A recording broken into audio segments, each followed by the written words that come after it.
Listening to opinions from experts regarding issues relating to Malaysians and the citizens of the world when we go face to face with our guest.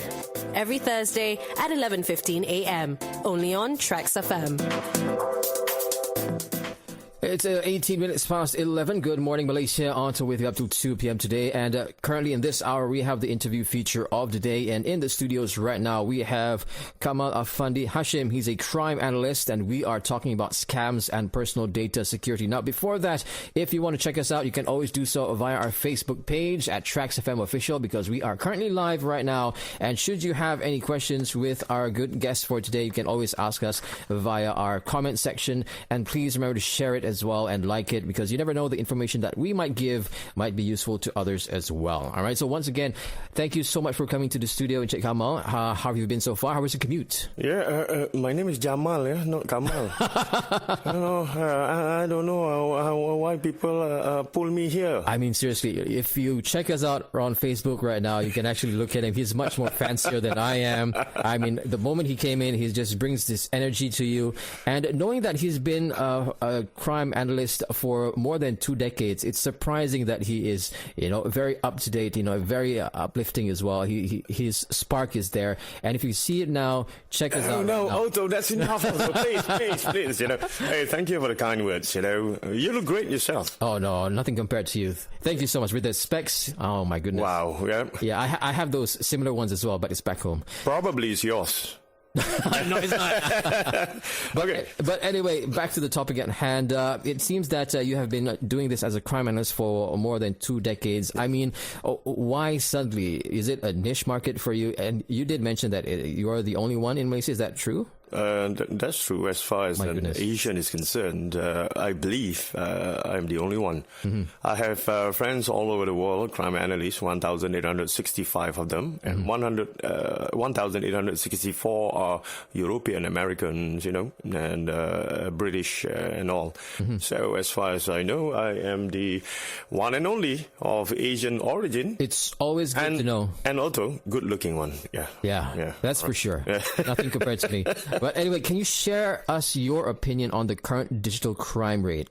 Well, if we're talking about digital crime rate, it's far more convenient for criminals to do something today than it would take them years ago, say 10 years ago.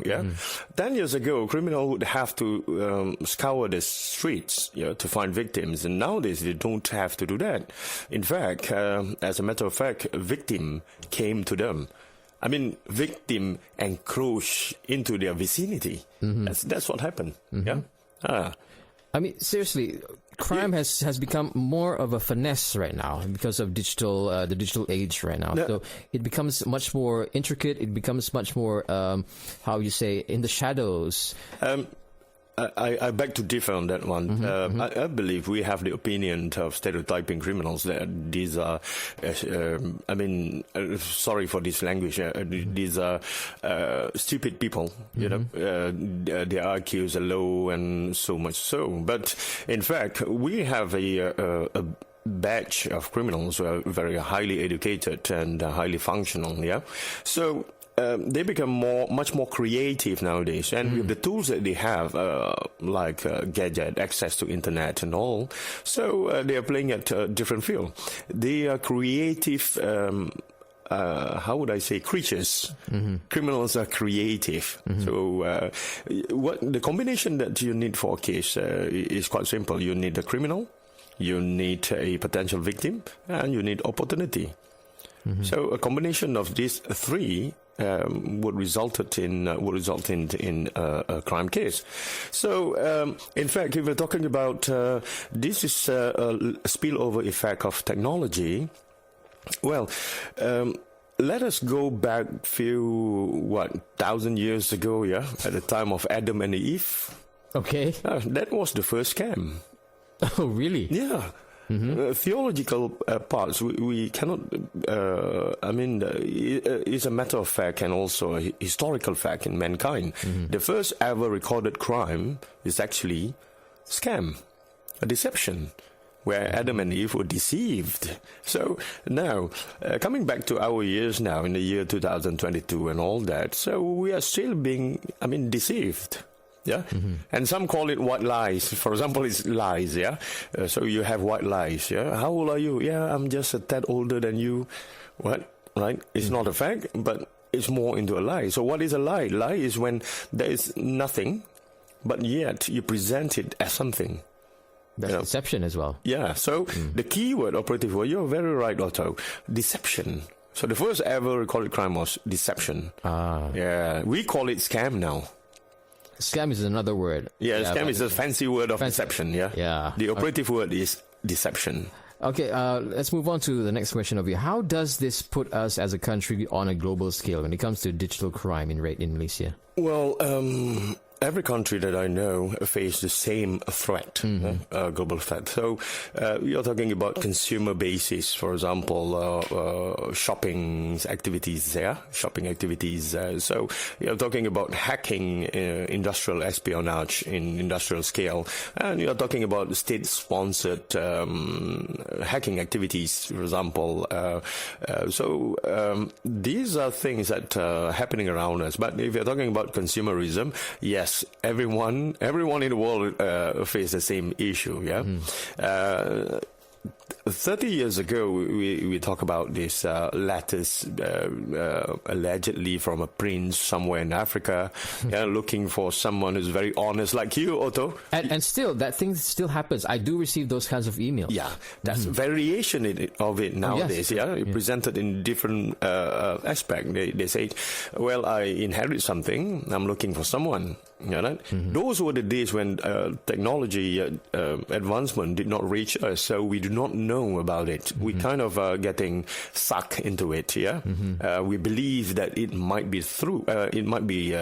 True, but nowadays, with the advancement of what the government had provided us, we have more information and data. We are able to Google it, and we're able to look into. Wow, actually, thousands. 100,000 people are facing this. So let us see what are the indicators that are in play. In Hong Kong, for example, of about 100,000 population, 33 became victim. Out of 100,000? Of crime. Out of per capita is 100,000. So 33 of them became victim of crime. Oh, that's still a lot. Yeah. If you come to think of it, the amount of money they might have given to the scammers. Yeah. In contrast, in Malaysia, of 100,000 people, only 11 fell victim. But still, that's a lot. Yeah, but 11 compared to 33. Out of so these are the things that give us a glimpse into what happened in the world of crime. More often than not, people who have access to digital gadget, they are the one who's being targeted by the scammers.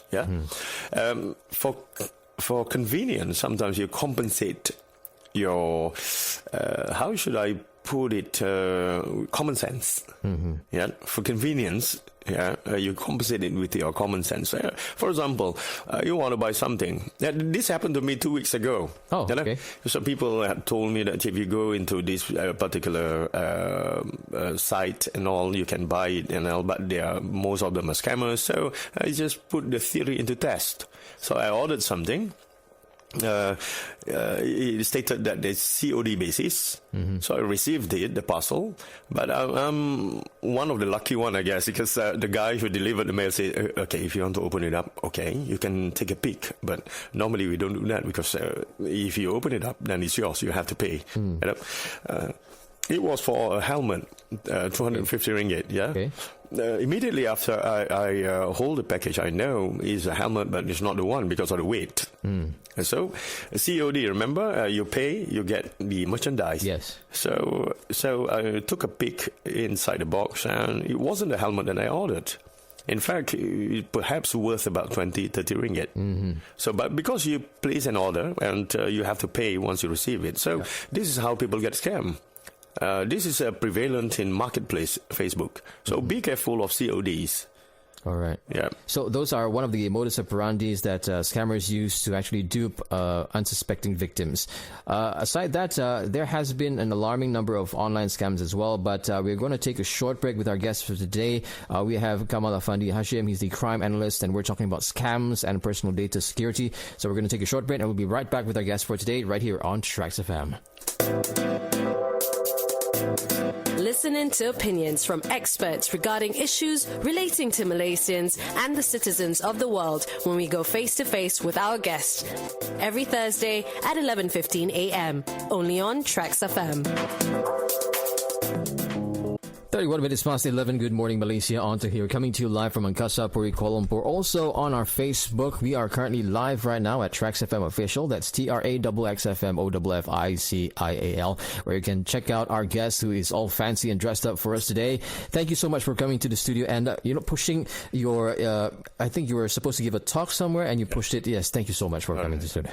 Now, we are talking about scams and personal data security, and our guest today is a crime analyst. And before this, we did talk about the modus operandi, and what about there's an alarming number of online scam cases that has been reported in the news. Hundreds of millions of ringgit have been lost to scammers posing as officers from government agencies such as police, Bank Negara Malaysia, and even the Inland Revenue Board through Macau scams and all that, even love scams. So why do you think people still fall for this scam? I do believe we talked about this off air, so can you please enlighten us? What did I say? I've forgotten what I said. No. Actually, number one, feelings is the one that drives you to do most of the things that you do every day. Yeah, and a lot of time it's not the literacy rate, digital literacy rate that alarming in Malaysia. Oh, really? No, it's not. It's not that. The problem that we face is that a lot of people are kind of an island. We don't communicate like we've did before, with human. We kind of being an interface, or medium in the digital world. We are the medium instead. Oh. Yeah. It should go the other way around, where your phone, your PC, your labs, and all that should be the medium to the digital world. But now it's the other way around. So, the fear of being left out is there. Yeah.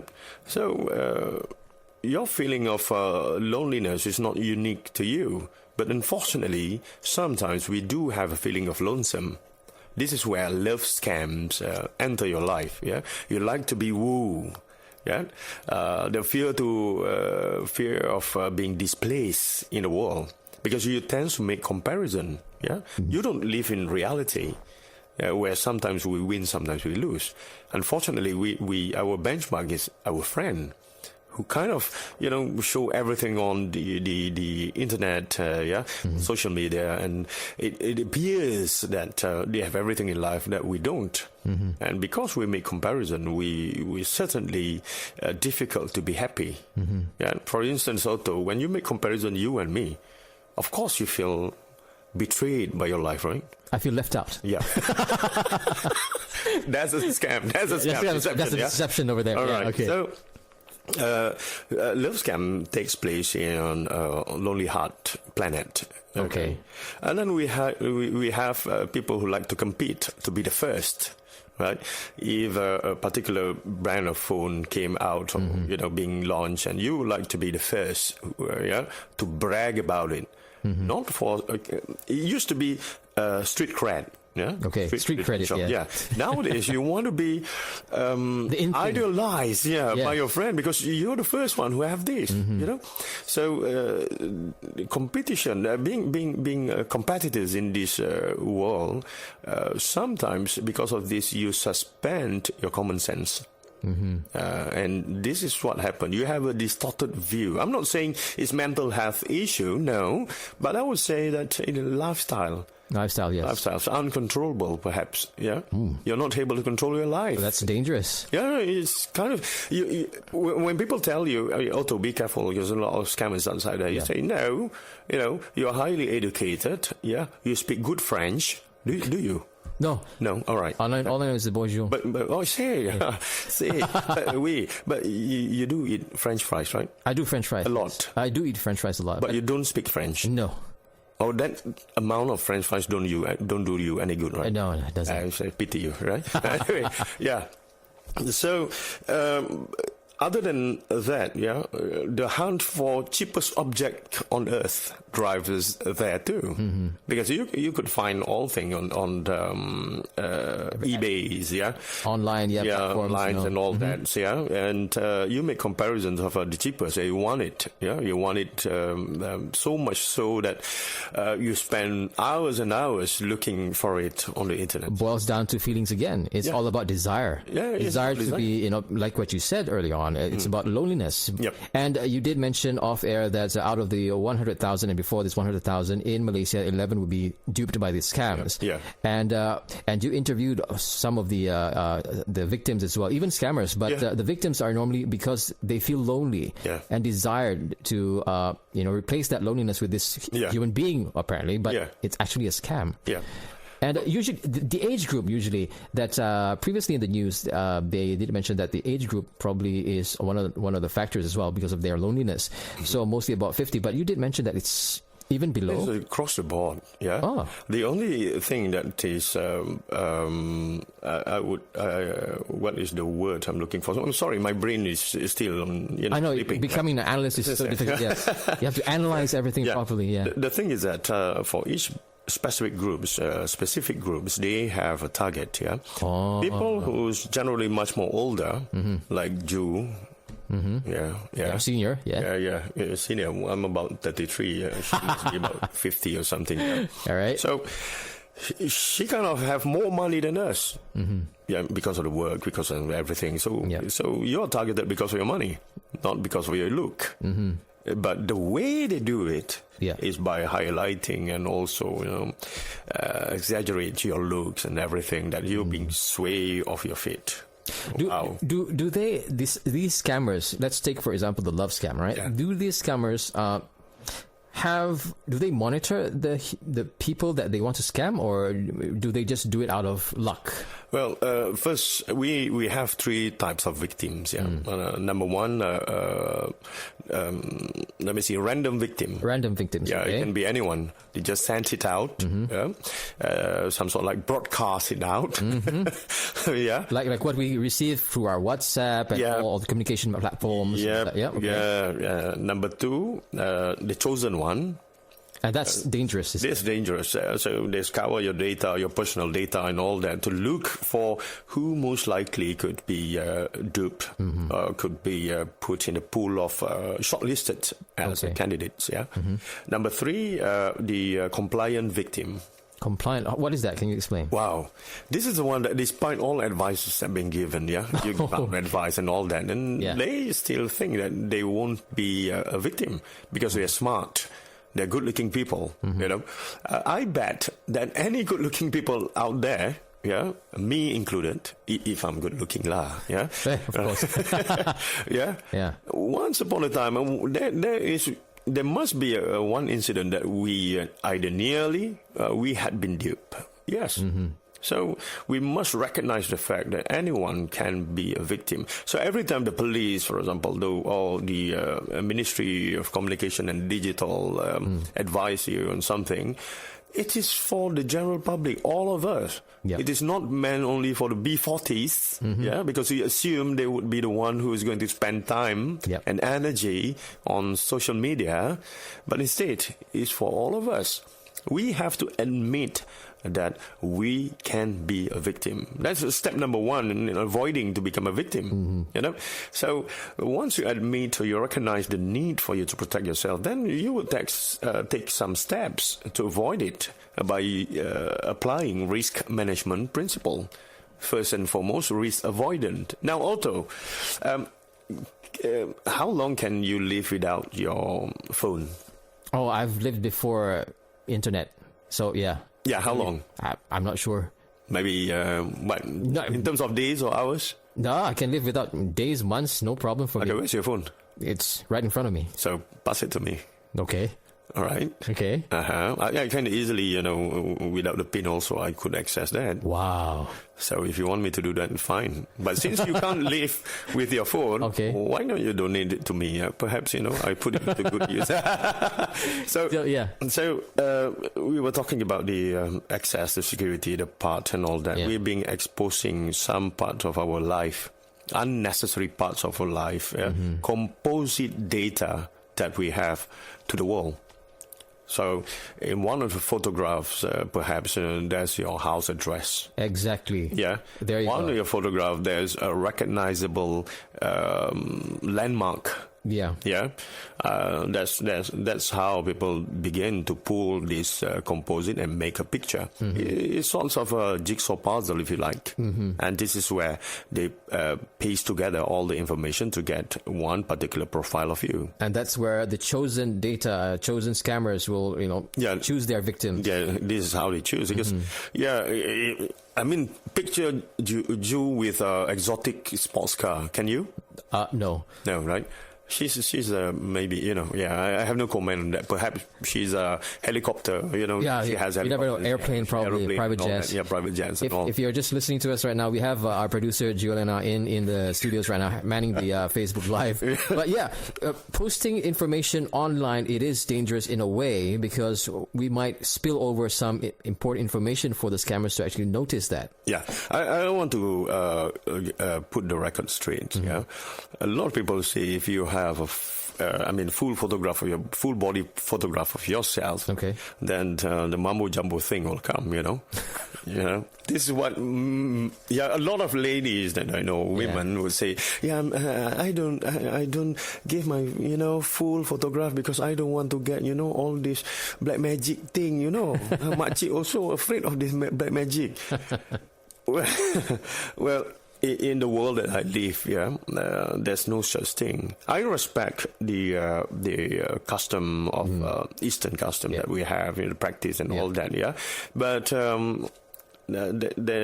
well, if you kind of have that, why is there still we have alongs and everyone out there offering their services? Right. You could easily put Otto. Oh, this is Otto from TRAXXfm. I have his full photograph. Why not I, do something about it? Spell, voodoo and things like that. So, a lot of time we escape reality by blaming others for our own action. Exactly. So we will say, why the government is not looking for all these scammers? Why? You see, about more than 2 billion had been accumulated of losses from cybercrime itself. So now we blame the government. We are going to blame the minister also, because apparently, in our eyes, they fail to do so. Well, in reality, you are shifting the blame from one to another. Yeah. Right? So, in fact, the government has been very precise in handling this, But why do you become a victim? What drives you there, and how come you willingly transfer your money to a third party? Yes. Who normally is a mule, are mules. Yeah. So money mules are there. These are people who earn commission by lending their bank account, which by itself is an offense. So we should be looking for these mules account. So account mules, by large, the infrastructure for the money to be transferred to the real scammer. And that's why you can't get the scammer. Most of the time you get the middleman. And the second issue that public thought it is a necessity, or it is things of highly importance to them, is that how do you recover back the money? Yeah. Well, that's nearly impossible. Well, the only thing that I can see, because we're so pressed for time here, Mr. Kamal, how do we actually protect ourselves from all these scams? Because there are many ways that we are getting scammed. So how do we protect ourselves? Verify the information. Do not click any link. If it is claim from the banks, and so banks don't make call unless for your cars, areas and all. Yes, of course. But income tax, and nowadays they go like, what was it I received yesterday? It goes in Malay. It says something like this. Panggilan ini adalah daripada mahkamah. Anda mempunyai satu saman tertunggak dan tindakan akan diambil pada hari ini. Sila tekan 1 untuk bercakap dengan pegawai kami. Wow, I impressed. The only court in the world that make house calls or phone calls informing people that, well, you have this and you have so these are what they do. So discard all that. Don't worry about authority. I mean, we respect the authority, but every time people claim that they are some sort of authority, on the phone, insists of meeting them at the police station, for example. I want to meet you at the police station. I'm not going to answer you over the phone, but instead, why not you come down to the police station, meet me there? So that's the way. So if you're from Inland Revenue, why not we meet at the office rather than you saying you're transferring this to that? So avoid it at all costs. Number 2, do not click any link. Yes. Yeah. Instead, or pop-ups. go. Pop-ups. So instead, go and type it yourself. Don't be lazy. Yeah. Okay. So the third one, always compare notes with friends and all. Yeah. If it is investment scam, if it is money like a loan, non-existing loan, for example. Yeah. So careful, because they would ask you to pay some service charges ahead, and you'll find yourself spending more than what you're seeking. So, very true, very true. Yeah. Like for myself, I ensure that all the numbers, let's say, for example, a document which I still have, for example, a loan, I have the numbers at large. I mean, I have the numbers, so I can call the bank of, is this true? Yep. So verify your information and make sure that you do not fall dupe to any love scams. So if you feel lonely, that's not the way to go. Don't simply just trust. No, if you feel lonely, listen to TRAXXfm. Exactly. That's the easy part of it, you know. I'm just flabbergasted right now. We are so short in time, but thank you so much for coming to the studio. We are talking to Kamal Affandi Hashim. He's the crime analyst, and we're talking about scams and personal data security. And just a little quick hello to Elaine Kong. Says good morning, Otto and Encik Kamal. Yes, thank you so much for joining the conversation as well. So once again, please do not fall for any scams or whatnot. We are living in a digital age as well, so we have to adapt ourselves to the latest crime and information that also we at TRAXXfm will deliver. And just to tell you, Encik Kamal, our listeners in TRAXXfm do not fall prey to what's the latest gadget and all that, and they'll just buy it. So that's good over there. Our TRAXXfm listeners are very, very mature. But all right, so we got the news coming at the top of the hour right here on Trax. Stay tuned. Listening to opinions from experts regarding issues relating to Malaysians and the citizens of the world when we go face-to-face with our guest. Every Thursday at 11:15 a.m. only on TRAXXfm.